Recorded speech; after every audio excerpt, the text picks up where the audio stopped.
Morning everyone, Chris Watkin here, hope you are well, and I want to give you some tips and guidance on the use of LinkedIn and how you can use it to find all the landlords, or just about most of the landlords, who are in your town.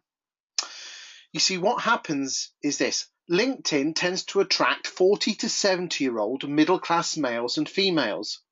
60% of landlords live in the town that they own their buy-to-let properties in because people buy what they know. LinkedIn tends to attract middle-class 40 to 70-year-old males and females. So it would be fair to say that if you lived in Truro and you connected up with everybody who lives in Truro, who's between the ages of 40 and 70, they're definitely going to be a homeowner, and they are a very good chance of being a landlord or know a landlord.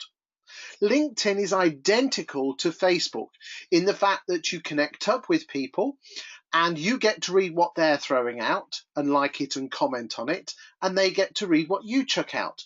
LinkedIn and Facebook are identical. It's just that LinkedIn, you don't have your holiday photographs or your drunken photographs down the pub. So what you need to do is, if you are going to attract landlords to you, is get their attention by firstly connecting up with them and then putting stuff in front of their noses which is interesting and relevant. This video shows you how to connect up with all the people who live locally to you and make sure that once you've found them that they do in fact connect up. So what I'm going to do is I pretend that I'm an agent in Grantham. So what I'm going to do is this, and I want you, when I say the word Grantham, you are going to use exactly the same, but change the word Grantham to your own town. So in the top left hand corner you'll see a search bar and you will type in the word Grantham. As I type that in, it comes up with people results for Grantham. If you're in a town or a city which has got a lot of universities or something, click on the word people. That tends to work a little bit better. Now, on LinkedIn, if you are connected up with somebody, they are what's classed as a first, as you can see here. If you are connected up with someone who's a friend of a friend, so you're not directly connected with them, but they're a connection of your first, you become a second. So a second is a friend of a friend. And a third, guess what, is a friend of a friend of a friend. So if you want people to connect up with you, what you need to do is look for all the seconds. So where it says here, connections, click on the word seconds. And these are all the people who are in Grantham who are second connections. Now, as you can see here, it says the name and it says connect, connect, connect. Now, if you go down and press the word connect, a little box opens up. LinkedIn members are more likely to accept invitations that include a personal note.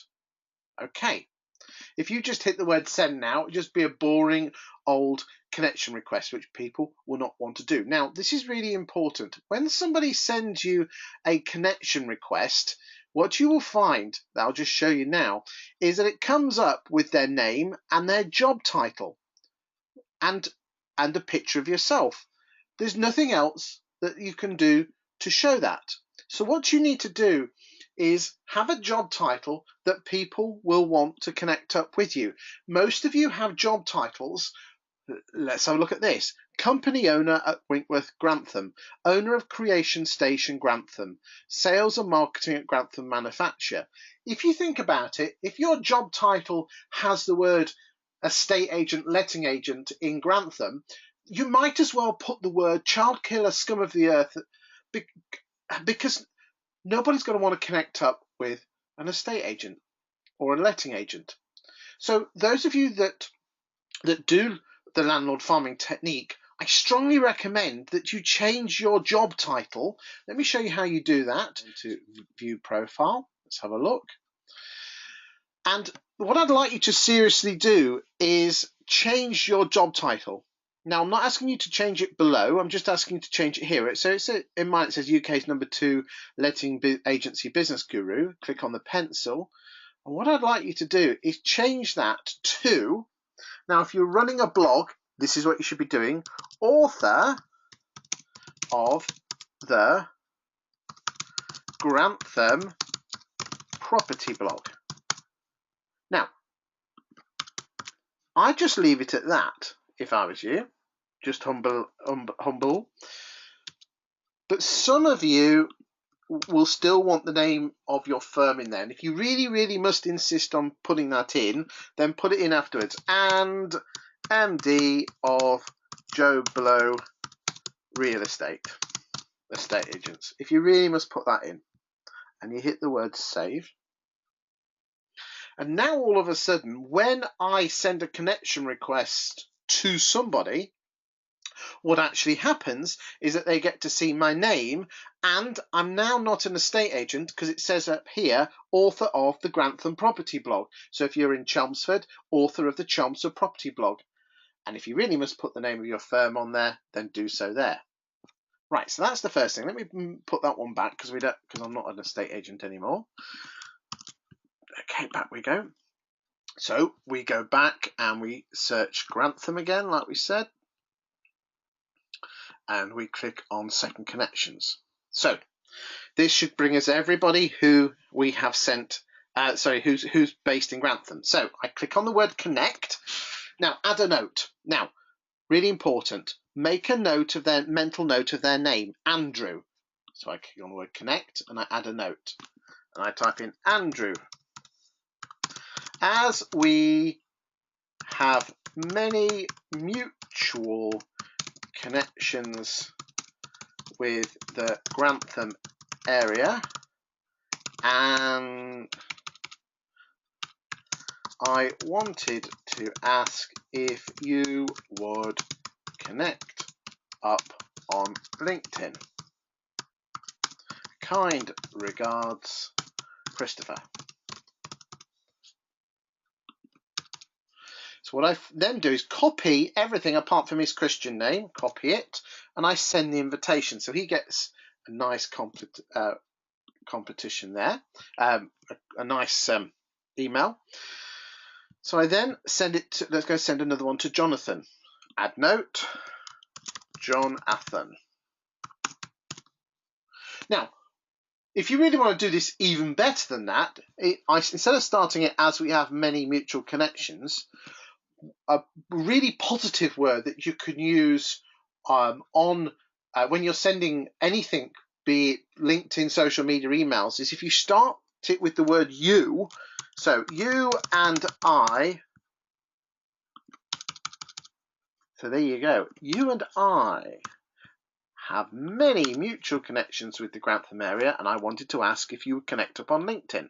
Notice I haven't spaced all this out or made it pretty, because when you send the connection request through, it does actually show the first part of your sentences. And if you've made it look pretty, what happens is it all gets lost. So again, I'm going to copy that now, and I'm going to send the invitation. And then I'm just going to keep, so Gurnam, there we go. So I type in his name, Gurnam. Oh, there you go. There you go. You just keep sending that bad boy all the time, every day. There we go. James, send you one. There you go. Now, I'm being very careful personally not to send connection requests to young females, because a lot of people think you're trying to date them, especially if you're a bloke. So just be careful. I'd actually say use your judgment. Every male. If you're a lady, you can send them to men and ladies. That's absolutely fine. But men, just be careful. Don't send everything, and just be careful to send it to 20 or 30-year-olds. And really, all you do is just keep sending connection requests like Billio, and you will be rocking and rolling all the way. In future videos, I'm going to show you how to get all the emails of these people all in one big spreadsheet. You don't need to be a premium member for that. And I think you'll get lots from it. So this is Chris Watkin signing out. I hope you're all well. Speak to you soon, and thank you very much.